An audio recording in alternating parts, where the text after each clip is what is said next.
Hi there, good morning, good afternoon, good evening. Welcome to Dear Anybody. My name's Kevin. I'm reading letters that were written by my late father, Jimmy Hodge, journalist in Kent here. And he wrote a letter every day of the year in 1999, just trying to chronicle the year before the millennium. Today is the 6th of February here in 2025 now. But back 26 years, there were just three sort of minor topical things, I guess. One was America and England, and there were at odds about labelling of food, so metric versus imperial, and apparently they were going to change to all metric, but then someone at the last moment said, let's do both, and we're not going to do anything for 10 years. So I think now we've probably gone to metric, haven't we? I think most things are labelled in grams now, but good old litres at the petrol pumps, yeah, we've changed over from there. And I think when I buy my sausages, I think they're in grams, but I might be wrong. On the other hand, kilos and pounds, yeah, I'm pretty sure we've gone over to metric. So Dad would have been, I'm not sure what he'd have thought about that. Labelling, supermarkets, giant Tesco got into trouble because they apparently mislabelled some cakes, saying they were 510 grams weight, when in fact they were only 400, so I had to pull thousands off the shelf.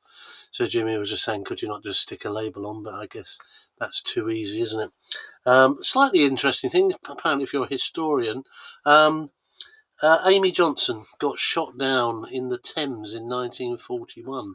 Now, I didn't know that, so I assume it's accurate, but Jimmy said there was a story in the paper where a gunner, who was then 83 in 1999, decided to come forth and say, I think I shot her down, because he got the wrong codes for the day or something, wrong colour codes, and he think he was responsible for shooting down Amy Johnson in the Thames. So if anyone's got any thoughts about that or info, please let me know. Last but one, a lottery winner. Now, my dad put down here £6, but I can't believe it wasn't 6 million, actually. I think he left out the million. Went unclaimed in France, and he couldn't quite understand how you buy a lottery ticket and then don't check it. I think it sort of still happens here, doesn't it, really? One or two times. I think just very recently there was a major winner and they put out an advert saying, help, your money's waiting there, but who knows. Lastly, Christmas time. Dad said there was a yo-yo craze in England around about 1999. I do seem to remember that yo-yos seemed to be everywhere, and there were yo-yo champions. You could do all sorts of tricks and slings and swings and all sorts of things, and then as these things happen, they disappeared soon after Christmas. And actually, I'm sure there is a national yo-yo competition. If you are a yo-yo person, do let me know, write a comment. But I haven't really seen them much, I must say. Moved on to phones and games and PlayStations, I think. But back then, Dad was just saying, where have all the yo-yos gone? Anyway, tomorrow will be February the 7th. Time is marching on. Soon be just 10 months to go, I guess.